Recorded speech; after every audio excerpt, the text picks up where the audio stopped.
Tassa bhagavato arahato sama sambuddhassa. Namo tassa bhagavato arahato sama sambuddhassa. Namo tassa bhagavato arahato sama sambuddhassa.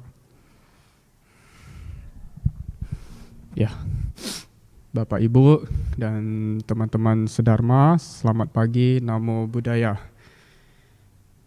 Ya, begitu yang kita ketahui bahwasanya pada saat sekarang ini telah terjadi musibah yaitu virus corona, sehingga untuk sementara ini di vihara-vihara masih ditutup ya, masih ditutup.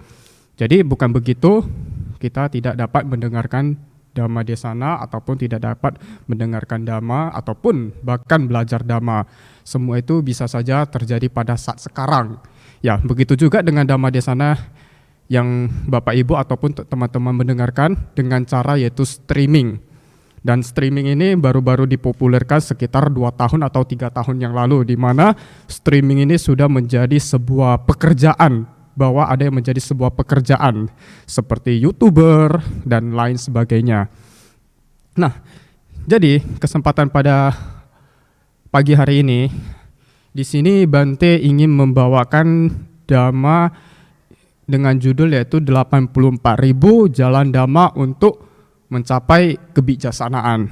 Ya, ini bisa kebijaksanaan ataupun bisa mencapai yaitu namanya kebebasan, bisa mencapai pandangan terang. Ini terserah ya. Karena Bante juga membuat judul ini hanya ada terlintas di pikiran saja. Jadi ya bukan berarti Bante orang yang pintar ataupun bijaksana. Ya, Bante masih orangnya yang biasa-biasa saja, masih dalam tahap pembelajaran. Nah, jadi menurut Bapak Ibu dan juga teman-teman, menurut Bapak Ibu itu bijaksana itu apa ya? Silakan komentar di bawah. Mana tahu nanti teman-teman yang lain bisa mengerti itu apa bijaksana menurut versi Bapak Ibu dan juga teman-teman. Nah, jadi Bante ingin memberikan yaitu sebuah dhamma ataupun ya bisa dhamma, ya bisa juga kata-kata. Ya bagi Bante sih, menurut Bante itu ada 4 ya, kayak mana. Yang pertama itu adalah ceramah. Kalau ceramah sih orang yang sudah pintar, orang yang sudah bijak itu dapat memberikan itu menginspirasi orang lain ya. Karena dia sudah mengalami kehidupannya, dia dapat memberikan inspirasi kepada orang lain, bisa menceramai orang lain. Ya, kalau kedua kongko. Ya, kalau kongko seperti saya memiliki pandangan, kamu Bapak Ibu ataupun orang lain memiliki pandangan, yuk kita berembuk sama-sama, kita mencari itu jalan. Ya, jalan itu kongko santai lah ya menurut Bante ya. Yang ketiga itu menurut Bante itu debat. Ya, debat ini adalah salah satu untuk mempertahankan persepsi tiap orang yang didebatkan agar bisa mencapai kemenangan. Dan biasa debat ini tidak ada debat namanya debat enak lah, debat semuanya debat nggak enak lah. Ya, namanya mempertahankan ego sendiri. Dan yang keempat ini adalah kata-kata gaul sekarang yaitu bacot. Kalau bacot ini ngomong yang tidak jelas, apa yang dikatakannya bullshit semuanya. Jadi mungkin ya Bante di sini ya bisa saja seperti orang nanti akan bacot ya. Jadi tidak pas lah seperti itu. Nah, itu adalah sebuah pembukaannya saja ya. Kita langsung masuk ke dalam intinya. Inti dari 84.000 jalan Dhamma, orang mencapai itu kebijaksanaan, bisa kebebasan. Ini setiap orang itu berbeda-beda. Setiap manusia ataupun setiap makhluk hidup yang lahir di dunia ini tidak ada namanya sifatnya semuanya sama. Semua sifat yang ada di bumi ini ataupun makhluk hidup ini semuanya sifatnya berbeda. Bante sendiri, Bapak Ibu sendiri, bahkan Bante-Bante yang lain sama saya itu semuanya memiliki sifat yang berbeda. Jadi tidak ada sifat yang sama. Makanya kenapa pencapai kebebasan ini Buddha mengajarkan sampai 84.000. Jika hanya satu, berarti hanya satu Dhamma Sutta saja. Berarti kita bilang lah, ambil contohnya anicca dukkha anatta, ya udah itu saja. Jadi tidak ada namanya gimana cara berbuat baik, gimana tahu akibatnya berbuat baik, gimana tahu akibatnya berbuat jahat. Itu berarti semuanya tidak ada, cuma ada satu. Tetapi Buddha sendiri sampai mengajarkan yaitu 84.000 kanda sutta, yang dimana ini diajarkan kepada orang yang berbeda-beda. Tidak ada yang sama, seperti contohnya orang pintar sama orang bodoh. itu tidak bisa kita samakan. Begitu kalau orang bodoh kita ajarin dengan cara yang pintar, dia pasti sudah tidak masuk ke otaknya. Ini sudah pasti kali. Bahkan orang pintar belajar yang sesuatu seperti orang bodoh, dia akan meremehkan ajaran ini. Ya, seperti kayak gitulah contohnya ya. Jadi di 84.000 ini ada 3 bagian yang diajarkan. Seperti 3 ajaran itu adalah seperti biku, seperti perumah tangga, dan juga para dewa.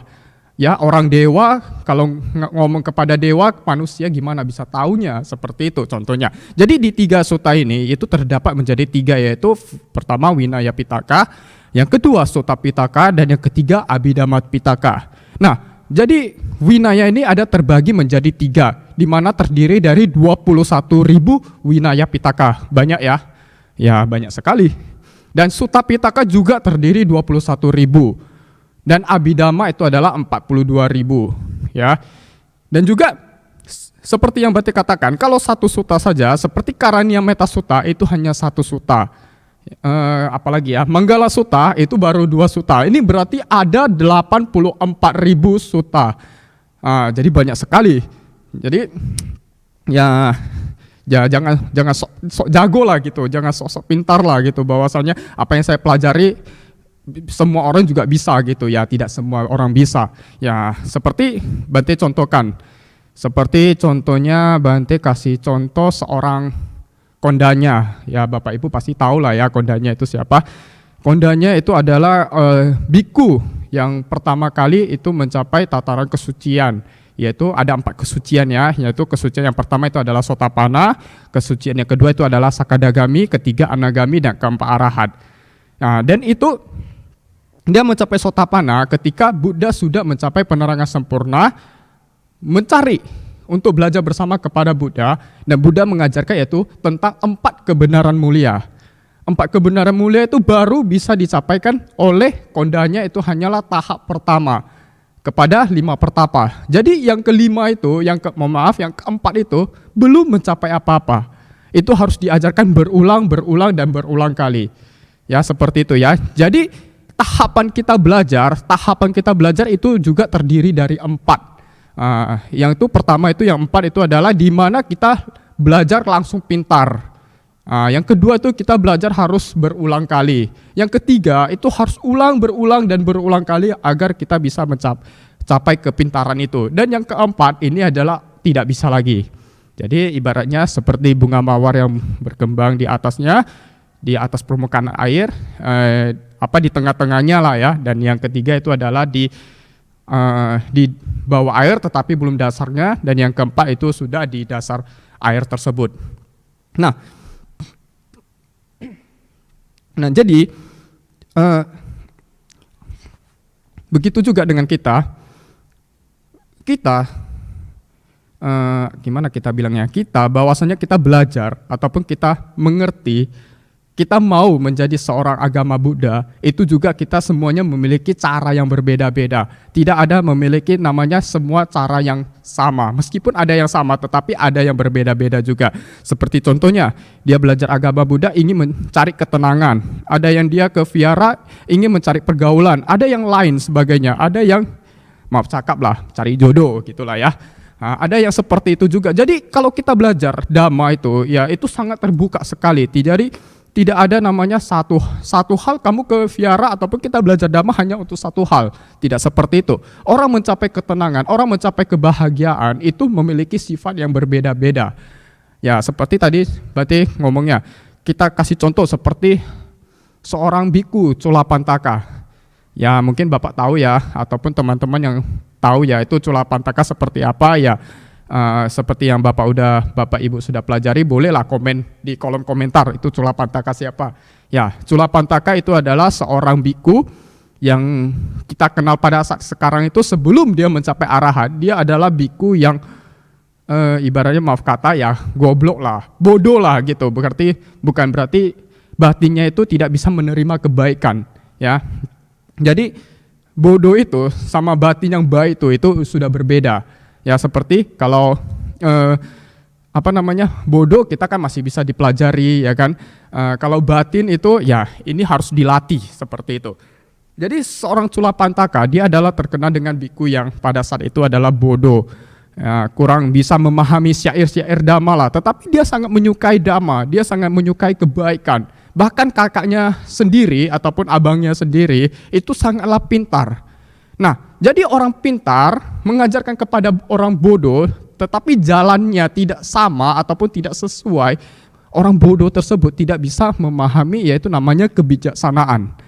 Nah, karena pada saat itu adalah bertemu dengan Buddha, maka Buddha memberikan dia Dhamma hanya sepenggal potong kata saja, yaitu memberikan kain dan cobalah kamu setiap mengusap kain yang ada di jendela atau di muka, itulah katakanlah kain ini akan kotor, kain ini akan kotor, kain ini akan kotor.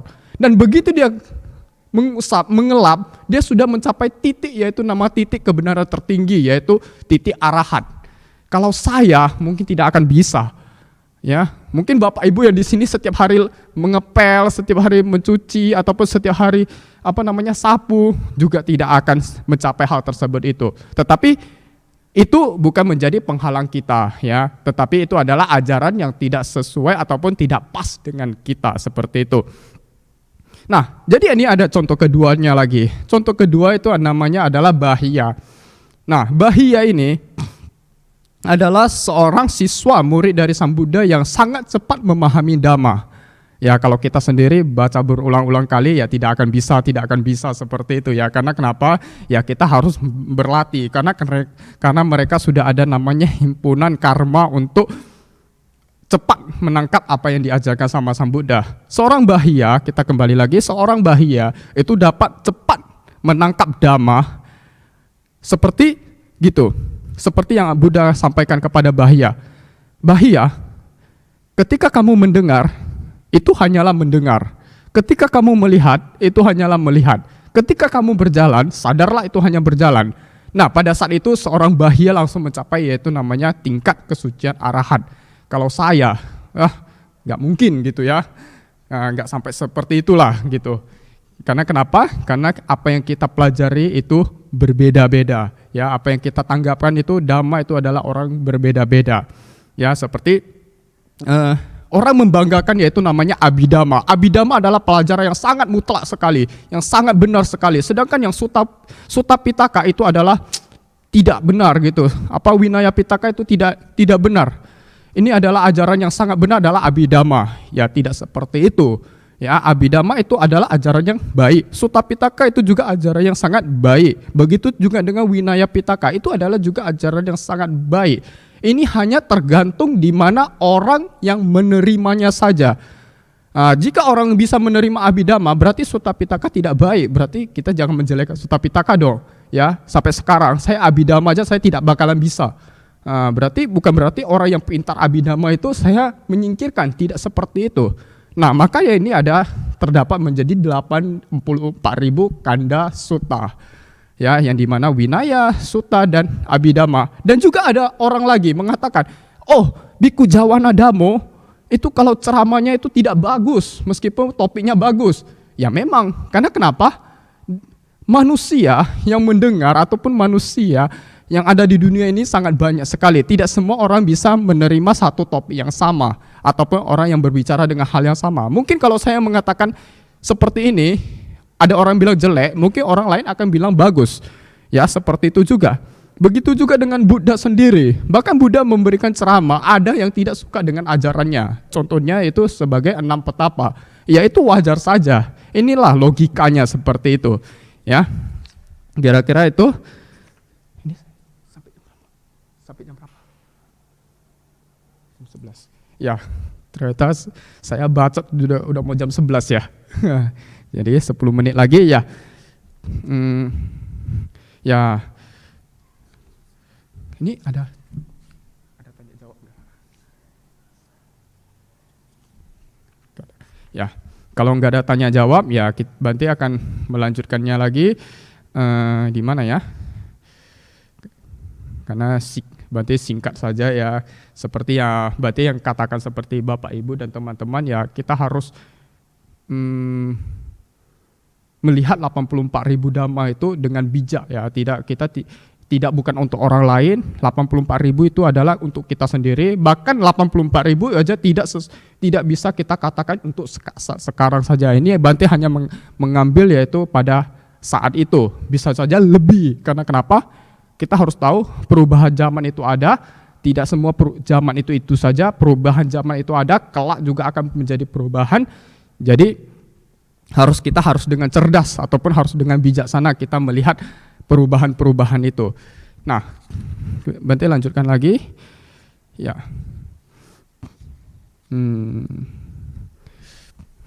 Ya, ini ada sebuah ya, maksudnya sebuah pertanyaan ya menurut Bante ini sudah menjadi sebuah perdebatan dari dulu sampai sekarang.